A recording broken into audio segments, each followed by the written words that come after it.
한국의 KHEL이 불과 3초 만에 일본 이지스 구축함의 주 레이더를 불태워버린 그 순간 전 세계 군사 전문가들과 언론이 동시에 숨을 죽였죠. 이건 단순한 장비 테스트가 아니었습니다. 사실상 한국이 공식적으로 해상전의 패러다임을 뒤엎었다는 상징적인 사건이었어요.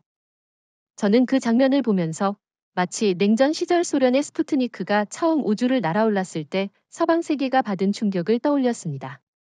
불가능이라 여겼던 기술이 눈앞에서 현실로 구현되었을 때 모든 기존 질서가 흔들리기 시작하죠. 그런데 스푸트니크와는 다른 점이 있습니다. 그때는 단순히 우주 경쟁의 시작이었다면 이번 KHL의 시연은 곧바로 전쟁의 양상을 바꿔버릴 수 있는 무기적 현실이라는 거죠. 일본이 자랑하던 이지스 시스템은 사실상 태평양 동맹의 핵심 방패였는데 그 방패가 단 3초 만에 종이처럼 찢겨나갔으니 충격이 클 수밖에 없습니다. 저는 이 사건을 두고 아시아판 스타워즈의 개막이라고 불러도 과언이 아니라고 봅니다. 흥미로운 지적이에요. 하지만 혹시 이렇게 생각해 본 적 없습니까? 만약 이번 사건이 단순한 우연 혹은 훈련 환경의 특수성 때문이라면 어땠을까요? 일본 쪽에서는 이미 우발적 돌발 상황이라고 축소하려고 애쓰고 있습니다. 그렇지만 저는 그 주장에 전혀 동의하지 않습니다. 왜냐하면 KHL은 이미 여러 차례 지상시험에서 드론, 포탄, 심지어 소형 탄도체까지 정확하게 격추해왔다는 기록이 있거든요. 일본이 이번에 겪은 건 우연이 아니라 필연입니다. 기술적 격차가 워낙 크기 때문에 어떤 상황에서든 결과는 같았을 겁니다. 오히려 일본이 스스로 위로하려는 핑계에 불과하다고 봅니다. 동의합니다. 특히 일본 언론 일부에서는 3초의 치욕이라는 표현까지 쓰고 있더군요. 자국민에게 자랑해오던 철벽의 방패가 사실은 유리조각처럼 깨져버렸다는 사실을 인정하지 않을 수 없었던 거죠. 심지어 해상자위대 장교들 사이에서는 이제 우린 무엇을 믿고 바다에 나가야 하나라는 자조 섞인 이야기가 돌고 있다고 합니다. 그건 단순한 장비 파괴 이상의 의미가 있습니다. 군인에게 가장 중요한 건 자신이 싸우는 무기 체계에 대한 신뢰인데 그 신뢰가 3초 만에 무너졌다면 사실상 전력의 절반이 사라진 것이나 다름없습니다. 실제로 2차 세계대전 당시에도 독일군이 V2 로켓을 쏘아 올렸을 때 연합군 병사들의 사기가 크게 떨어졌던 사례가 있습니다. 지금 일본 해군이 겪는 상황도 그와 유사하다고 볼 수 있죠. 그렇다면 여기서 한 가지 질문을 던져보고 싶습니다. 이 사건이 단순히 일본만의 문제일까요? 아니면 동북아 전체의 전략 균형을 흔드는 시작점일까요? 저는 확실히 두 번째라고 봅니다. 왜냐하면 일본이 의존해왔던 이지스 시스템은 사실상 미국 기술의 연장선이고 중국도 이를 분석해 자국의 타입 055 구축함의 대응책을 마련해왔거든요. 그런데 이번에 KHL이 단숨에 이지스를 무너뜨리면서 중국 또한 우린 안전한가? 라는 공포에 휩싸였을 겁니다. 베이징 내부 보고서에 따르면 시진핑 주석이 직접 이제 레이저가 우리의 약점이 될 수 있다고 언급했다는 소문까지 돌고 있습니다. 그렇다면 미국은 어떨까요? 트럼프 대통령이 이 소식을 듣고 우린 아직 준비가 안 됐다라고 참모들에게 말했다는 얘기도 있던데요. 미국조차 충격을 받은 겁니까? 충격이 크죠. 미국은 수십 년간 레이저 무기를 연구했지만 전면 배치에는 항상 소극적이었습니다. 이유는 비용 대비 효과가 확실치 않다는 것이었는데 한국은 이번 시연으로 그 의문을 완전히 날려버렸습니다. 비용이 거의 제로에 가까운 사격 한 발로 수억 달러짜리 레이더를 마비시켰으니 미국도 이제는 더 이상 미룰 수 없는 상황에 몰린 겁니다. 결국 이 3초는 단순한 기술 시연이 아니라 한국이 세계에 던진 일종의 경고장이자 선언문이라고 할 수 있겠군요. 한국은 더 이상 기술 추격자가 아니라 기술 선도국임을 명확히 보여준 겁니다. 그리고 이건 시작일 뿐이에요. 앞으로 KHL이 실전 배치되고 한국 해군이 KDX-5 같은 차세대 구축함의 일을 통합한다면 일본과 중국은 더 이상 해양 패권을 주장할 수 없게 됩니다. 이건 단순한 무기 경쟁을 넘어 동북아 질서 자체를 새롭게 그리는 사건이 될 겁니다.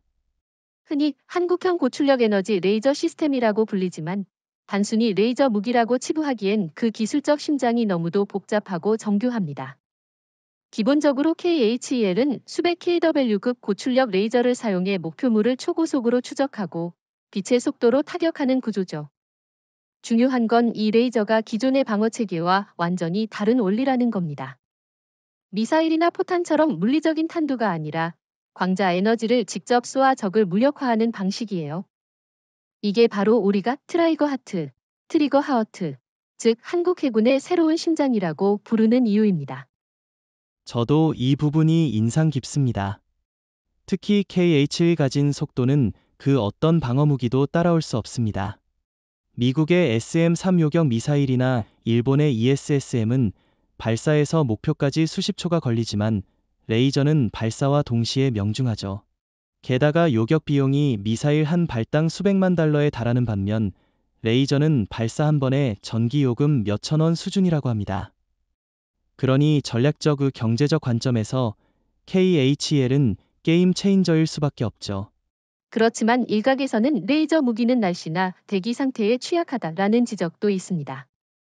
안개, 비, 구름의 빛이 분산되면 성능이 저하될 수 있다는 거죠.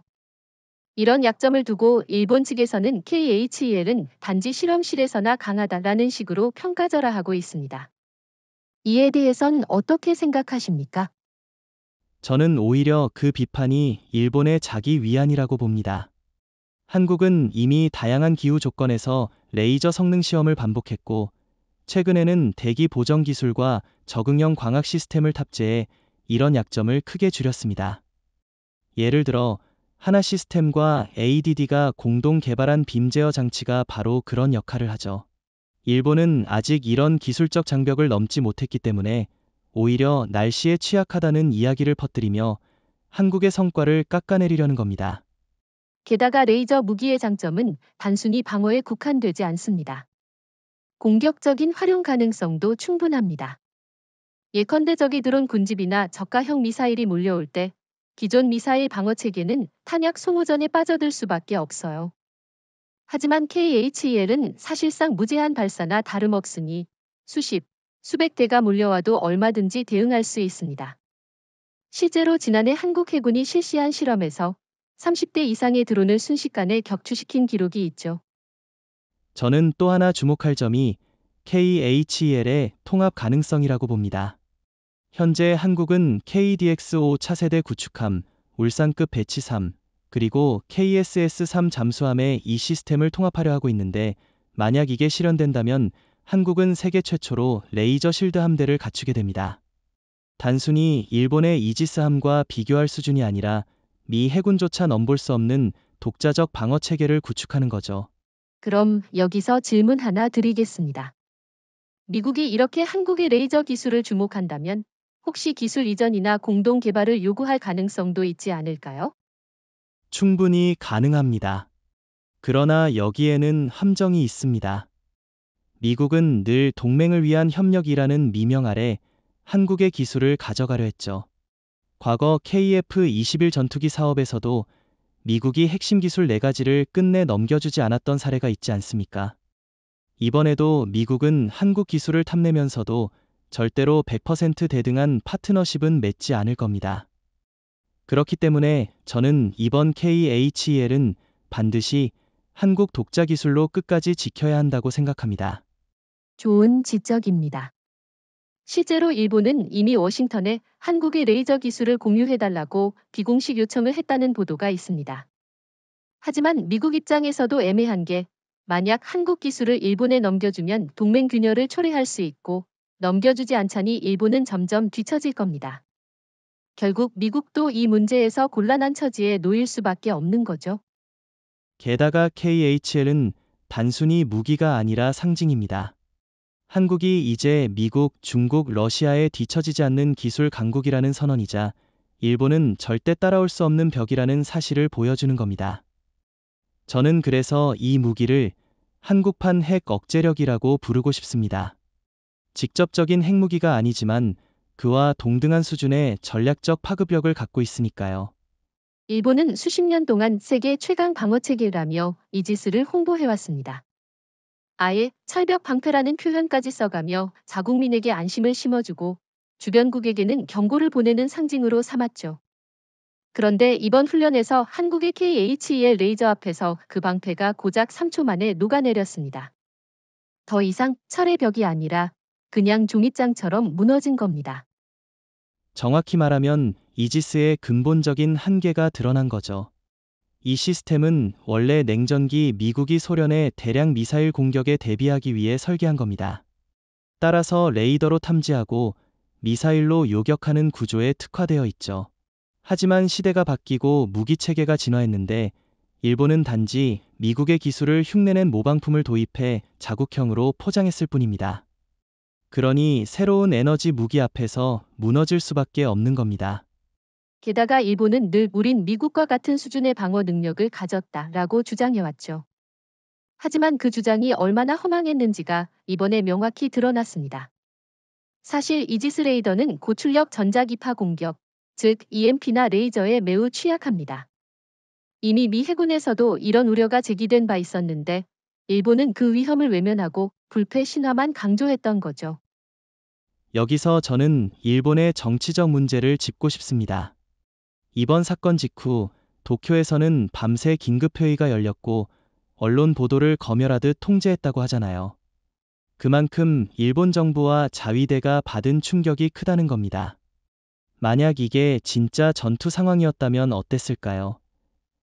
레이더가 마비된 순간 일본 해군의 전체 전투 체계는 사실상 눈을 잃은 장님처럼 되는 겁니다. 그 상태에서 중국이나 북한, 아니면 한국까지 공격해온다면 대응할 수 있을까요? 당연히 불가능하죠. 그게 바로 이번 사건이 단순한 훈련이 아니라 일본의 전략적 허점을 적나라하게 드러낸 이유입니다. 특히 해상자위대 내부에서는 이미 불만이 폭발했다고 합니다. 일부 장교들은 우린 수십 년간 미국 기술에 의존하면서 스스로 발전을 게을리했다.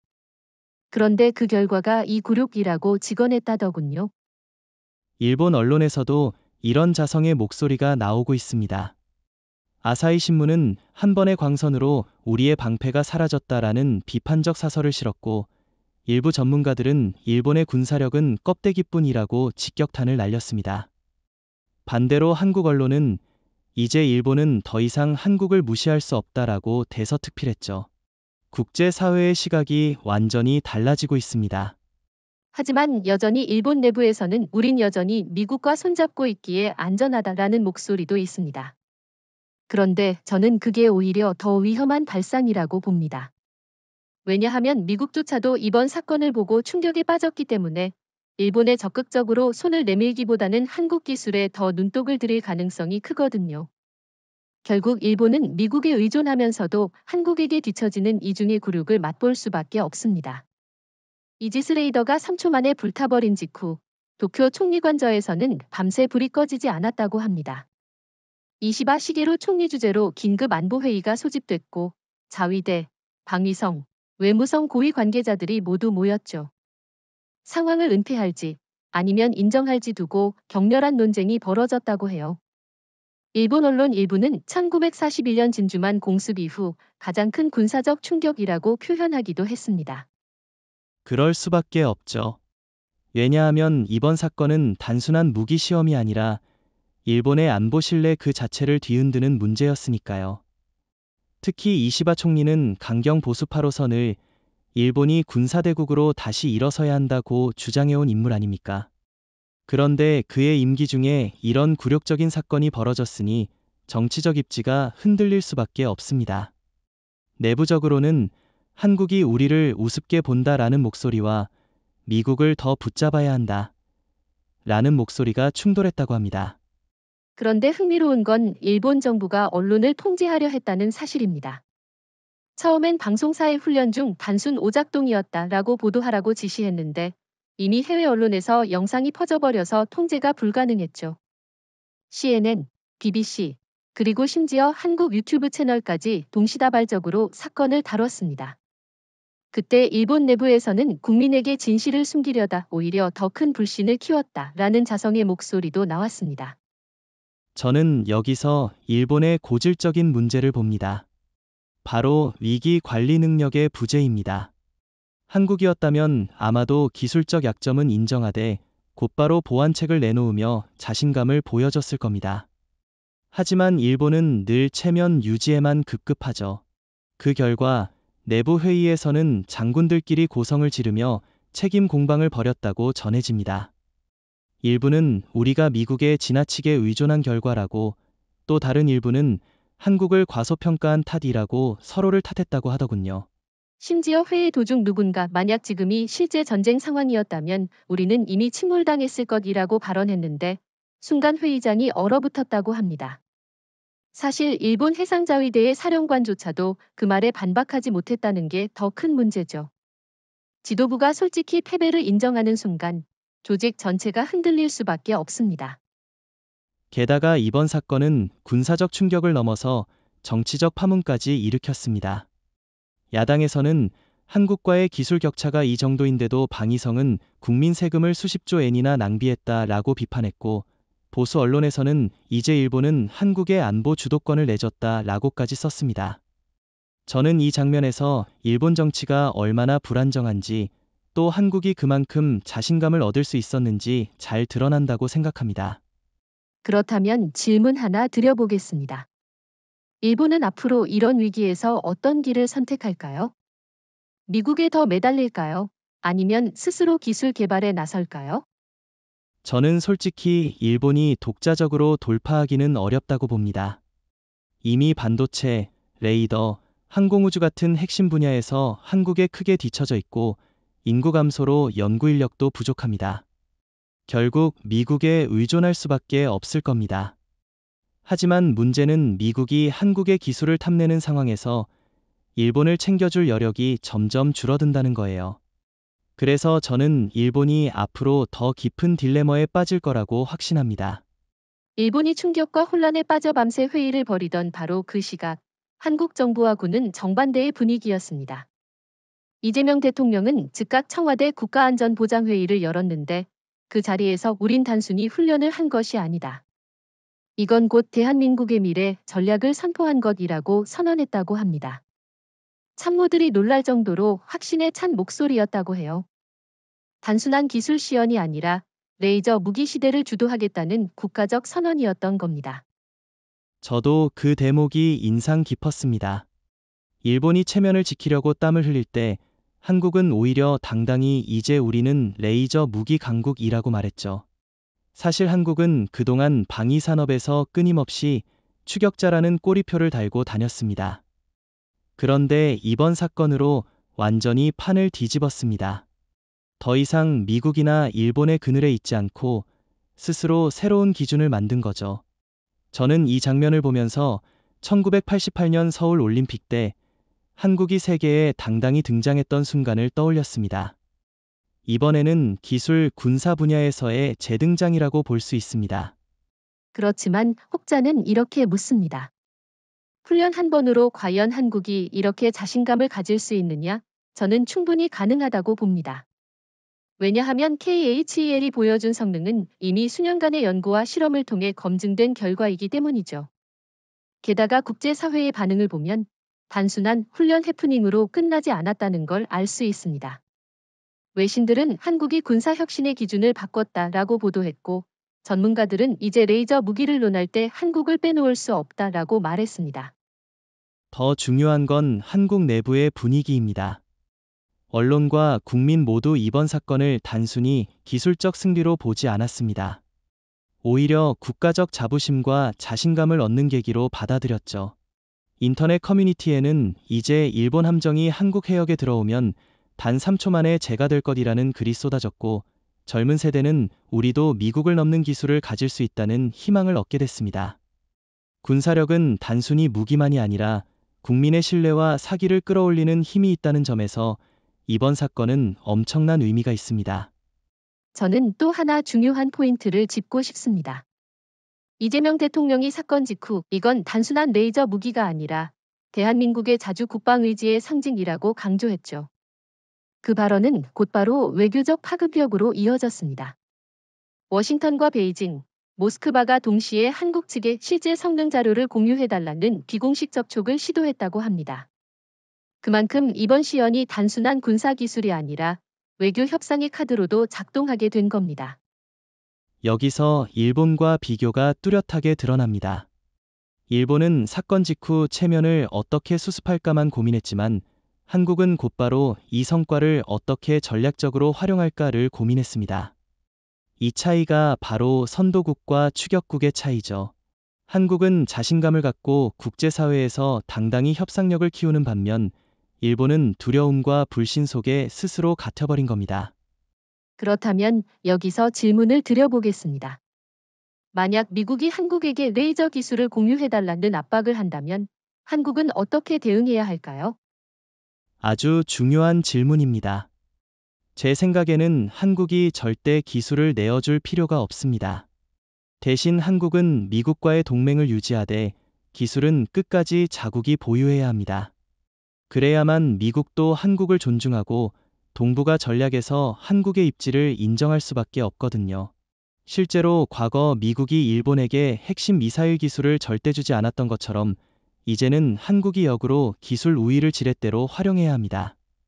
사실 미국은 이번 훈련을 위성 정찰과 해군 합동 관측 시스템으로 실시간 감시하고 있었습니다. 단 3초 만에 일본 이지스 레이더가 불타버린 장면이 전송되자 미 국방부 내부는 충격에 빠졌다고 해요. 트럼프 대통령은 즉시 참모들을 불러 우리가 여태껏 수십 년 동안 개발하려 했던 게 한국 손에서 이렇게 쉽게 성공하다니 도대체 무슨 일이냐? 라고 목소리를 높였다고 합니다. 사실상 미국 군사기술의 자존심이 흔들린 순간이었던 거죠. 네, 저는 특히 미 국방부 고위 관계자들의 반응이 흥미롭다고 봅니다. 일부는 이건 동맹의 승리니 축하할 일이라고 했지만 다른 일부는 한국이 독자적으로 너무 빨리 앞서가면 미국의 기술적 우위가 위협받는다라고 우려했습니다. 특히 레이저 무기는 미국이 수십 년간 차세대 전략 자산으로 연구해온 분야인데 한국이 먼저 성공을 보여줬다는 점에서 자존심에 큰 상처를 입은 겁니다. 미국은 그동안 일본에게는 최첨단 기술을 제한적으로 이전하면서도 한국에게는 더욱 까다롭게 통제해왔죠.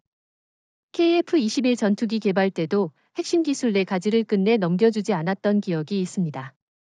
그런데 그런 한국이 스스로 레이저 무기를 개발해 실전 배치까지 가능성을 보여주자 워싱턴 내부에서는 이제 한국은 우리가 통제할 수 없는 나라가 되는 것 아니냐는 불안감이 커졌습니다.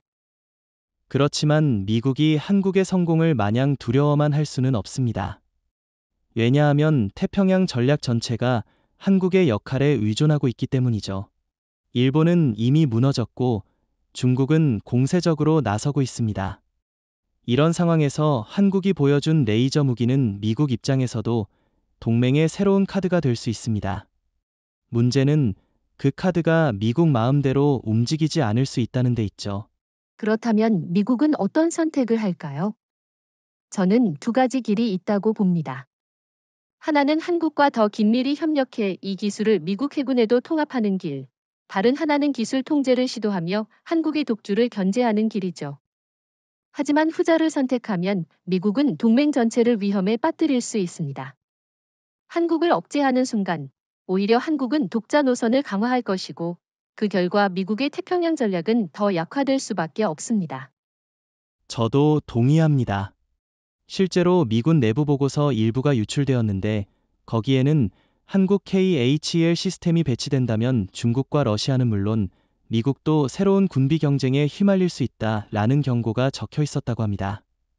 특히 레이저 무기의 저비용 고효율 특성 때문에 미국이 기존에 의존하던 고가 미사일 체계가 무용지물이 될 수 있다는 점을 심각하게 우려했더군요. 그렇다면 여기서 질문을 드려보겠습니다. 트럼프 대통령은 과연 한국의 기술을 어떻게 다룰까요?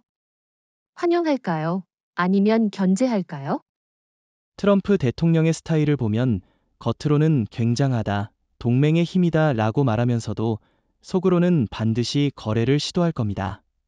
즉, 이 기술을 우리에게 공유하라, 대신 관세 혜택을 주겠다 같은 방식이죠. 하지만 한국이 이번에는 결코 쉽게 기술을 내줄 이유가 없습니다. 이미 우리가 주도권을 잡았기 때문에 오히려 미국이 한국에 의존할 수밖에 없는 상황이 된 겁니다.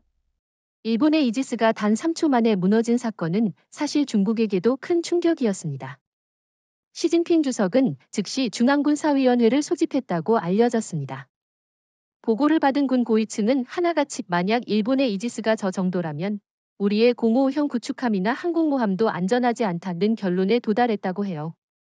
사실 중국이 자랑하는 055형 구축함은 최신 레이더와 미사일을 탑재했지만 근본적으로는 일본 이지스와 유사한 체계입니다. 그런 체계가 한국의 레이저 앞에서 종잇장처럼 무너진 걸 보고 충격을 받지 않을 수 없었죠. 특히 중국 내부에서는 우린 지금까지 미사일 방어를 중심으로 전략을 짜왔는데 레이저 앞에서는 모두 무력화될 수 있다는 위기감이 번졌습니다. 그동안 중국은 미국 항모전단을 견제할 항모킬러 DF-21D, DF-26 같은 탄도미사일에 엄청난 투자를 해왔습니다. 그런데 만약 한국이 실전 배치한 KHEL로 이런 미사일을 공중에서 태워버릴 수 있다면 중국이 그동안 쏟아부은 막대한 자금은 한순간에 무용지물이 되는 겁니다. 게다가 중국의 군사 전략은 심리전에 크게 의존합니다. 우린 막강한 미사일 전력을 가지고 있다. 누구든 감히 접근하지 못할 것이다. 라는 메시지로 주변국을 위협해왔죠. 하지만 이번 사건은 그 심리적 우위를 완전히 뒤집었습니다.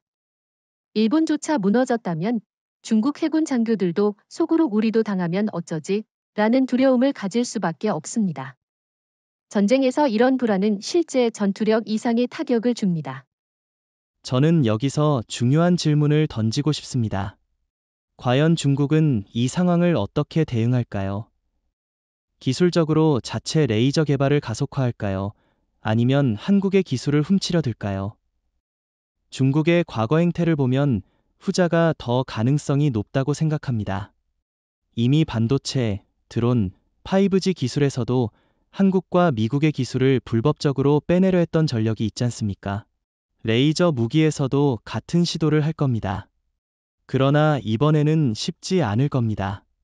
한국은 이미 보안 체계를 강화했고 미국도 한국 기술이 중국으로 넘어가는 걸 절대 용납하지 않을 테니까요.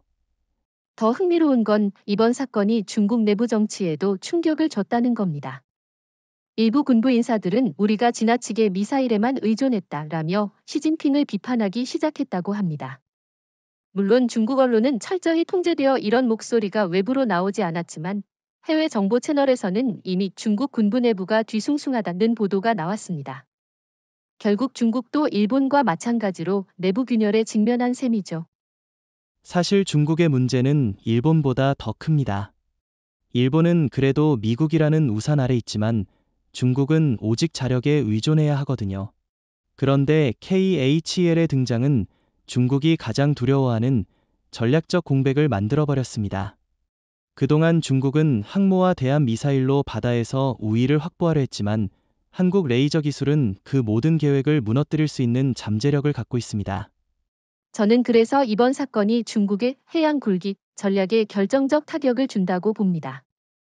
중국은 남중국해, 동중국해에서 패권을 노렸지만 이제 주변국들은 우린 한국 기술만 있으면 중국 함대도 겁낼 필요 없다라는 자신감을 가질 겁니다. 실제로 동남아 국가들에서 벌써부터 한국의 레이저 무기를 언제 구매할 수 있느냐는 문의가 들어왔다고 합니다. 그렇다면 앞으로 중국은 어떤 행동을 할까요?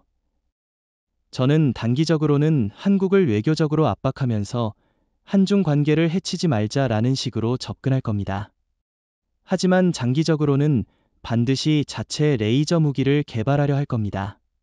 문제는 중국이 아무리 돈을 퍼부어도 한국이 이미 선점한 기술 격차를 단기간에 따라잡기는 어렵다는 겁니다. 기술이라는 건 단순히 돈만으로 해결되지 않거든요. 사실 전쟁에서 무기의 성능 못지않게 중요한 것이 바로 병사들의 신념과 자신감입니다. 그런데 이번 KHEL 사건 이후 해상자위대 장교들과 병사들 사이에서는 우린 이미 전투 의지를 잃었다라는 자조가 퍼지고 있다고 합니다. 단 3초 만에 주 레이더가 불타버린 경험은 단순한 장비 손실이 아니라 군 전체의 정신적 기반을 흔들어 놓았죠. 실제로 일본 군사 전문 매체에서 흘러나온 증언에 따르면 일부 장교들은 훈련이 끝난 뒤 부하들이 함정에 다시 탑승하는 걸 두려워했다라고 말했습니다. 혹시 또 KHL 같은 무기에 당하면 어떡하나? 라는 불안감이 퍼진 겁니다. 이건 마치 제2차 세계대전 당시 독일군이 연합군의 공습을 두려워해 밤마다 전투 의지를 상실했던 장면과도 유사합니다. 전투에 나서기도 전에 사기가 꺾여버린 거죠. 게다가 일본 사회는 체면과 명예를 중시합니다. 특히 자위대는 늘 철벽의 방패라는 자존심을 국민들에게 강조해왔죠. 그런데 이번 사건으로 그 자존심이 무너졌으니 병사들이 받는 압박감은 훨씬 더 클 수밖에 없습니다. 국민에게 약속했던 방패가 사실은 종이장이었다는 사실을 떠올릴 때마다 군 내부의 사기는 회복 불가능할 정도로 추락하게 됩니다. 저는 여기서 더 심각한 문제를 짚고 싶습니다. 바로 레이저 공포증입니다. 일부 자위대 병사들이 훈련 중 KHL의 빛이 다시 떠오르는 꿈을 꾼다라고 토로했다고 합니다. 단순히 장비가 파괴된 것이 아니라 병사들의 뇌리에 두려움이 각인된 거죠. 실제로 미군도 베트남전에서 북베트남 게릴라의 기습을 두려워해 정글 공포증에 시달린 적이 있었습니다. 일본 해군이 지금 겪는 상황도 비슷하다고 할 수 있습니다. 그렇다면 이런 심리적 충격이 장기적으로 어떤 결과를 낳을까요? 제 생각엔 일본 해군은 앞으로 어떤 훈련을 하더라도 과연 이게 한국의 레이저를 막아낼 수 있을까? 라는 의문을 떨칠 수 없을 겁니다. 무기 체계에 대한 신뢰가 사라지면 전투력은 절반 이하로 떨어집니다. 설령 장비가 새로 보강된다 하더라도 병사들이 이미 마음속으로 두려움을 갖고 있다면 실전에서 제 성능을 발휘하지 못합니다. 일본 내부의 여론도 이런 불안감을 키우고 있습니다. 일부 언론은 우린 한국과 전쟁이 나면 3초 만에 패배할 것이라는 자극적인 기사를 내보냈고 SNS에서는 자위대는 이름뿐인 방패라는 조롱이 퍼지고 있습니다. 이런 여론은 다시 자위대 병사들에게 심리적 압박으로 다가옵니다. 결국 악순환에 빠지는 겁니다. 그렇지만 혹자는 이렇게 말할 수 있죠. 일본이 시간이 지나면 다시 회복하지 않겠느냐? 하지만 저는 그게 쉽지 않다고 봅니다. 왜냐하면 이번 사건은 단순한 패배가 아니라 예상조차 못한 굴욕이었기 때문입니다. 전쟁에서 예측 가능한 패배는 교훈이 되지만 예측 불가능한 충격은 트라우마가 됩니다. 일본 해군은 지금 그 트라우마에서 벗어나기 어렵습니다. 게다가 이재명 대통령과 한국 정부가 자신감을 드러내면서 KHEL은 우리 자주 국방의 상징이라고 선언한 것도 일본에게는 치명적이었습니다. 상대가 자신감 있게 무기를 자랑할 때 그 무기를 두려워하는 쪽은 더 큰 열세를 느끼게 되죠. 그래서 일부 일본 장교들은 이제 한국 함대와 맞붙는 것은 자살행위라고까지 말했다고 합니다. 일본은 충격과 수치심에 빠졌고 중국은 두려움에 흔들렸습니다. 그런데 세계 언론과 군사 전문가들은 한 목소리로 이렇게 평가했어요. 한국이 새로운 해상전의 기준을 세웠다. 불과 몇 년 전만 해도 한국은 첨단 무기 분야에서 미국이나 일본을 따라가는 위치로 여겨졌습니다. 그러나 이제는 정반대입니다. 한국이 먼저 길을 개척하고 다른 나라들이 따라와야 하는 상황이 된 겁니다. 사실 군사사에는 몇 차례 이런 게임 체인저 순간이 있었습니다. 영국이 전함 드레드노트를 처음 공개했을 때 전 세계 해군이 충격에 빠졌고 그 사건 이후로 모든 전함 설계가 바뀌었죠. 이번 사건도 마찬가지입니다. KHL이 보여준 단 3초의 위력은 모든 해군 교리를 다시 쓰게 만들고 있습니다.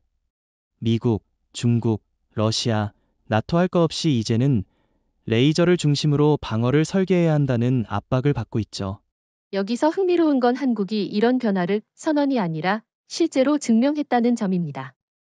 많은 나라가 레이저 무기를 개발한다고 떠들지만 실전 같은 환경에서 성공적으로 사용한 건 한국이 최초입니다. 미국조차도 시험장에서 일부 성과를 내긴 했지만 공식 훈련 상황에서 적 전투 체계를 무력화시킨 사례는 없었거든요. 그렇기 때문에 세계 언론은 한국이 해전의 룰을 다시 쓰고 있다고 강조하는 겁니다. 그렇다면 여기서 질문을 던져보겠습니다.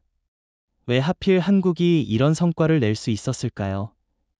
경제 규모로 보면 미국이나 중국이 훨씬 앞서 있고 연구 인력 규모도 일본이 만만치 않습니다. 그런데도 한국이 성공한 이유는 뭘까요? 저는 한국 특유의 집요함과 위기 속 돌파 정신이라고 봅니다. 늘 안보 위협에 둘러싸인 환경에서 살아남기 위해 한국은 단순한 모방이 아니라 독창적 해법을 찾아야만 했습니다. 그 결과가 바로 이번 KHL인 겁니다. 더불어 한국 기업들의 역할도 빼놓을 수 없습니다. 한화, LI 지넥스원, 그리고 삼성의 첨단 전자 광학 기술까지 민간 기업들이 적극적으로 참여해 세계 최고 수준의 협력 생태계를 만들었죠. 일본은 정부 주도하에 경직된 연구만 이어왔지만 한국은 민간과 군이 함께 움직이며 혁신 속도를 끌어올렸습니다. 이게 바로 한국식 모델이 세계를 압도한 이유입니다. 그런 점에서 이번 사건은 단순히 무기 하나가 성공한 것이 아니라 한국식 군사혁신 모델의 승리라고도 할 수 있습니다. 국제군사학계에서는 벌써 앞으로는 한국식 방식으로 무기를 개발해야 한다는 논문들이 나오고 있습니다. 심지어 나토 일부 장교들은 한국을 방문해 KHEL 개발 과정을 직접 배우고 싶다는 요청까지 했다고 하더군요. 이제는 KHEL을 기존의 방어 무기들과 직접 비교해보는 시간을 가져야 할 것 같습니다. 사실 일본과 미국이 자랑해온 방어 시스템은 대부분 미사일 요격이나 근접 방어포, 즉 CIWS 계열입니다. 대표적으로 미국의 SM-3 요격 미사일, 그리고 근접 방어 체계인 페일랭스 CIWS가 있죠.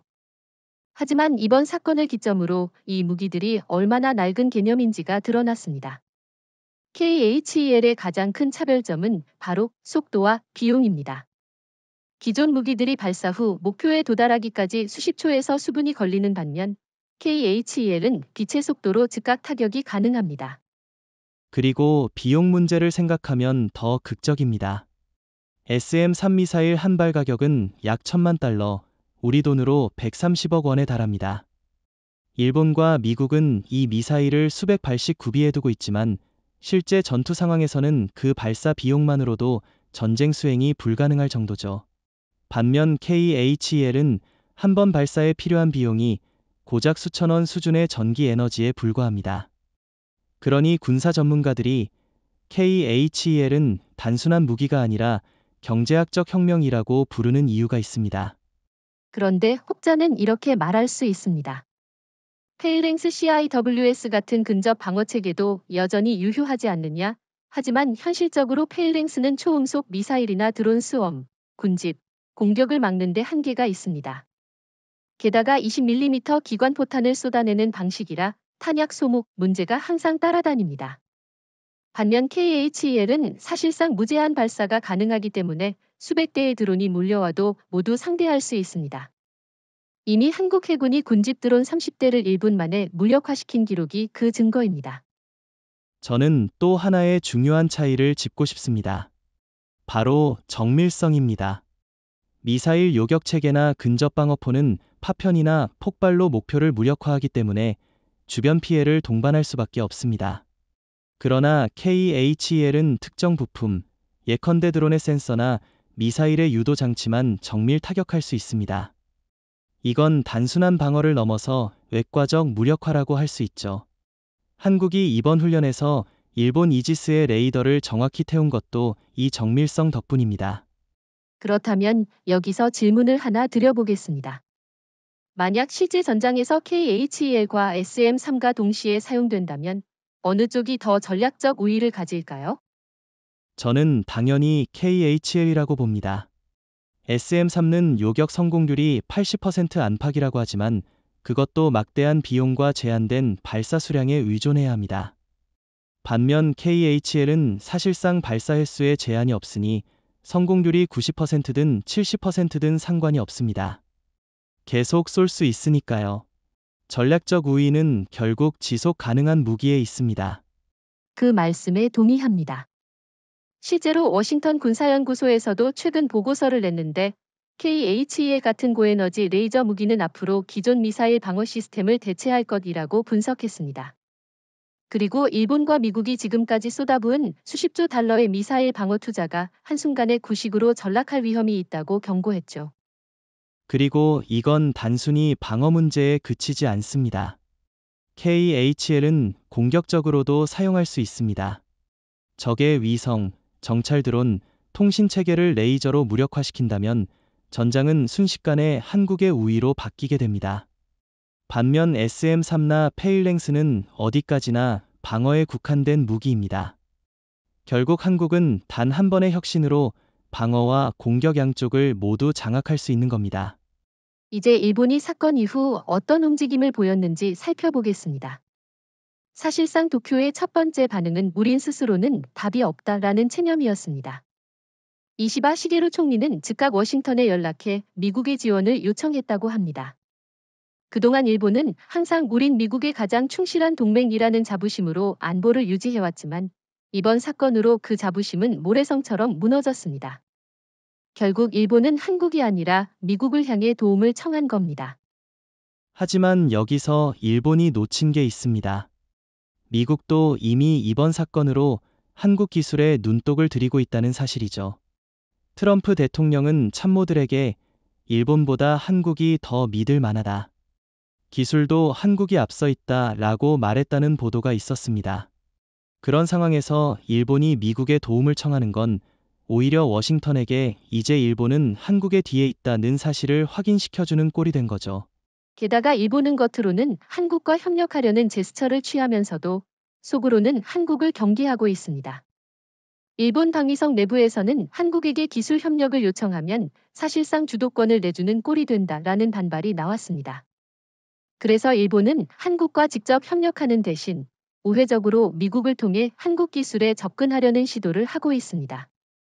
하지만 한국이 미국에 기술을 내줄 리 없으니 이 전략은 오래가지 못할 겁니다. 일본의 딜레마가 바로 그겁니다.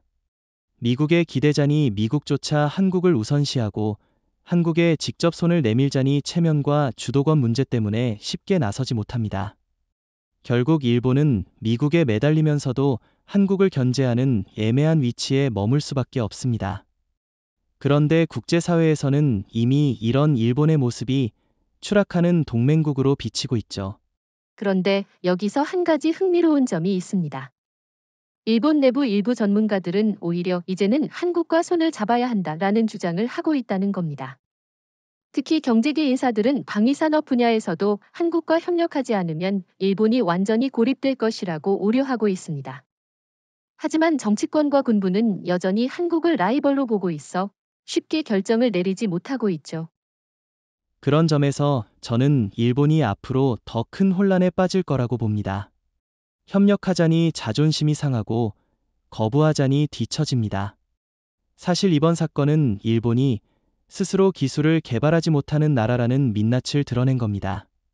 지금까지는 미국이 일본을 지켜줬지만 이제는 미국도 한국에 더 기대고 있으니 일본이 설 자리는 점점 줄어들 겁니다. 그렇다면 일본은 앞으로 어떤 선택을 할까요? 저는 결국 미국에 매달리는 동시에 내부적으로는 한국을 견제하는 전략을 취할 거라고 봅니다. 하지만 그 전략은 성공 가능성이 낮습니다. 왜냐하면 국제무기 시장에서 이미 한국은 독자 브랜드를 구축했고 일본은 뒤처진 기술을 따라가느라 허덕이고 있기 때문입니다. 사실 그동안 레이저 무기는 미래 기술 정도로만 언급되었고 실제 무기 시장에서는 여전히 미사일과 전통적 방공체계가 주류를 이루었습니다. 그런데 이번 사건 이후 상황이 완전히 달라졌습니다. 아세안, 중동, 심지어 유럽 국가들까지 한국 방위사업청에 공식 문의를 넣었다고 합니다. KHEL을 언제쯤 구매할 수 있느냐? 해군 함정에 통합 가능한가? 라는 질문이 줄을 잇고 있다는 거죠. 이건 단순한 호기심이 아니라 실제 수요입니다. 중동 국가들은 늘 이란의 미사일과 드론 공격에 시달려왔고 유럽은 러시아의 탄도미사일과 드론 위협에 불안해하고 있습니다. 지금까지는 미국제 패트리엇이나 유럽제 방공망에 의존했지만 비용 대비 성능이 만족스럽지 않았습니다. 그런데 한국의 KHEL은 저비용 고효율, 게다가 실전 훈련에서 이미 효과를 증명했으니 당연히 관심이 쏠릴 수밖에 없습니다. 그렇다면 기존의 무기 강국들은 어떻게 반응할까요? 미국과 러시아, 그리고 프랑스 같은 나라들은 당황스러울 겁니다. 자신들이 독점하던 시장을 한국이 단숨에 빼앗아갈 수 있으니까요. 실제로 나토 내부에서도 우린 지금까지 방위산업을 미국과 유럽이 주도한다고 생각했는데 이제는 한국 기술 없이는 방어 전략이 성립하지 않는다라는 평가가 나오고 있습니다. 저는 이 변화가 단순히 무기 판매에 그치지 않는다고 봅니다. 무기 수출은 곧 정치적 영향력으로 이어집니다. 예를 들어 사우디아라비아가 한국에 KHEL을 도입한다면 단순히 무기 거래에 그치지 않고 외교, 에너지 협력, 심지어 안보 동맹 관계까지 확대될 수 있습니다. 이건 과거 미국이 무기 수출을 통해 동맹 네트워크를 구축했던 것과 같은 효과를 한국이 얻을 수 있다는 뜻이죠. 여기서 중요한 질문 하나 드리겠습니다. 한국이 이런 글로벌 수요를 모두 감당할 수 있을까요? 생산 능력, 기술 보호, 그리고 정치적 부담까지 고려했을 때 말입니다. 좋은 지적입니다. 당연히 모든 수요를 한꺼번에 충족시키기는 어렵습니다. 하지만 한국은 이미 방산 수출 경험을 풍부하게 쌓아왔습니다. K9 자주포, K2 전차, FA50 전투기 모두 세계 시장에서 성공을 거뒀습니다. KHL 역시 같은 길을 걸을 겁니다. 다만 이번에는 단순히 가격 경쟁력이 아니라 기술 독점이라는 무기를 쥐고 있다는 점에서 차원이 다르다고 할 수 있죠. 게다가 한국은 이번 사건을 통해 단순히 무기를 팔겠다는 차원이 아니라 세계 레이저 방어망의 기준을 제시할 수 있게 됐습니다. 만약 한국이 아세안이나 중동 국가들과 협력해 레이저 방어 네트워크를 구축한다면 중국과 러시아의 위협은 상당 부분 무력화될 겁니다. 국제 정치 질서 자체가 바뀌는 겁니다. 실제로 폴란드, 루마니아 같은 동유럽 국가들이 벌써부터 한국 레이저 시스템을 나토 방공망에 통합할 수 있느냐는 논의를 시작했다고 합니다. 만약 이게 현실화된다면 유럽의 방산 구도 자체가 뒤집히게 됩니다.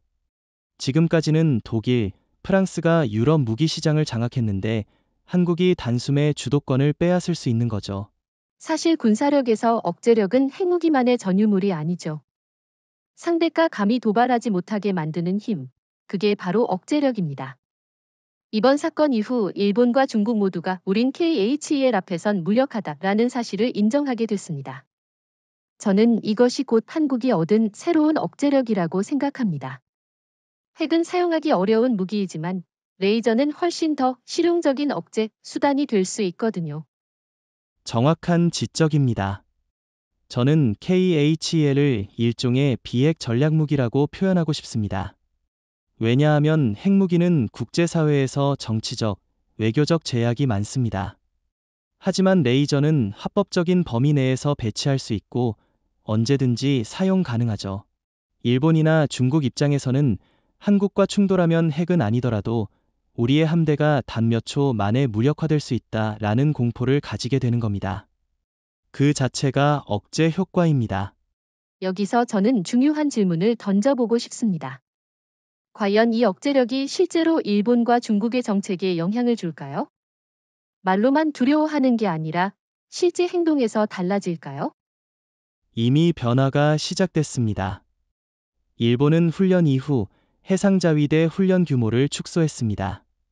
혹시 또 KHL 앞에서 무력화되는 장면이 공개되면 더 큰 굴욕을 당한다라는 두려움 때문이죠. 중국 또한 남중국해에서 함대를 배치하는 빈도가 줄었습니다. 물론 겉으로는 전략적 재조정이라고 포장하지만 실제로는 한국의 레이저 무기를 의식한 결과라고 볼 수 있습니다. 특히 일본의 경우 국민 여론에서도 변화가 나타나고 있습니다. 과거에는 우린 한국을 압도할 수 있다라는 인식이 있었지만 지금은 한국과 충돌해서는 안 된다라는 신중론이 확산되고 있어요. 이건 곧 정치 지도자들의 선택에도 영향을 미칩니다. 국민이 전쟁을 원하지 않는다면 지도자들도 쉽게 도발하지 못하니까요. 저는 또 하나의 흥미로운 점을 지적하고 싶습니다. 억제력은 단순히 군사적 차원이 아니라 외교적 협상에서도 큰 힘을 발휘한다는 겁니다. 한국이 미국이나 중국과 협상할 때 이제는 우린 레이저 무기를 가진 나라다 라는 사실이 자동으로 협상 테이블 위에 놓입니다. 상대국은 한국을 더 이상 작은 동맹국으로 취급하지 못하고 전략적 파트너로 대우할 수밖에 없습니다. 그렇지만 혹자는 이렇게 묻습니다. KHEL은 어디까지나 방어무기 아닌가? 방어무기로 억제력을 가질 수 있느냐? 제 생각은 다릅니다. 방어무기라도 그 성능이 압도적이라면 상대는 아예 공격 자체를 포기하게 됩니다. 그 자체가 최고의 억제력입니다. 마치 철옹성 앞에서 적이 감히 공성전을 시도하지 못하는 것과 같죠. 좋은 비유입니다. 게다가 KHL은 단순히 방어에서 끝나는 게 아닙니다. 적의 핵심 장비, 예컨대 항모의 레이더나 전투기의 센서를 정밀 타격할 수 있습니다. 이런 능력은 사실상 전략 무기에 가깝습니다. 상대 입장에서 보면 핵심 전력이 순식간에 무력화될 수 있다는 두려움이 생기니 결국 한국을 자극하지 않으려 할 수밖에 없습니다. 사실 KHEL이 단순히 한 번의 시연으로 끝나는 무기가 아니라 앞으로 한국 해군 전체를 뒤바꿀 핵심 기술이라는 점이 중요합니다. 현재 해군은 차세대 구축함 KDX-5, 울산급 배치 3, 그리고 KSS-3 잠수함 같은 새로운 플랫폼을 준비 중입니다. 여기에 KHEL이 통합된다면 한국은 세계 최초로 레이저 방패 함대를 갖춘 나라가 됩니다. 단순히 방어가 강한 수준이 아니라 아예 동북아 전체를 덮는 아이언 레이저 실드를 구축할 수 있는 겁니다. 저는 특히 KDX-5 구축함을 주목합니다. 이 구축함은 이미 세계 최고 수준의 스텔스 설계를 갖췄고 첨단 전투 체계를 탑재할 예정입니다.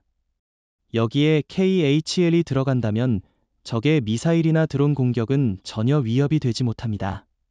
게다가 KDX-5는 단순히 한국만을 위한 플랫폼이 아니라 동맹국과 함께 작전할 수 있는 국제적 플랫폼으로 설계되고 있습니다. 그 말은 곧 한국의 레이저 방패가 단순히 한반도를 넘어 태평양과 인도양까지 확장될 수 있다는 뜻입니다. 저는 잠수함 통합도 흥미롭다고 봅니다. KSS-3 같은 최신 잠수함에 KHEL을 탑재한다면 수중에서 갑자기 레이저가 발사되는 장면을 상상해 보십시오.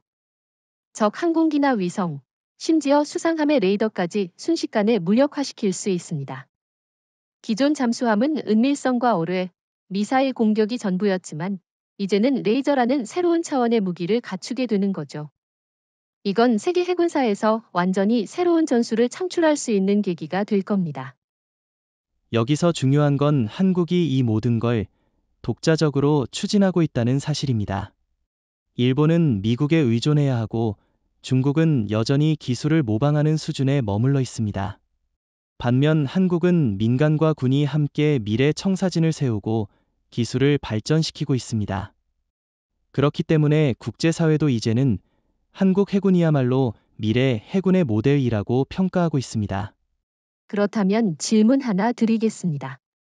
만약 한국이 이런 레이저 방패 함대를 완성한다면 국제 정치에 어떤 영향을 미칠까요?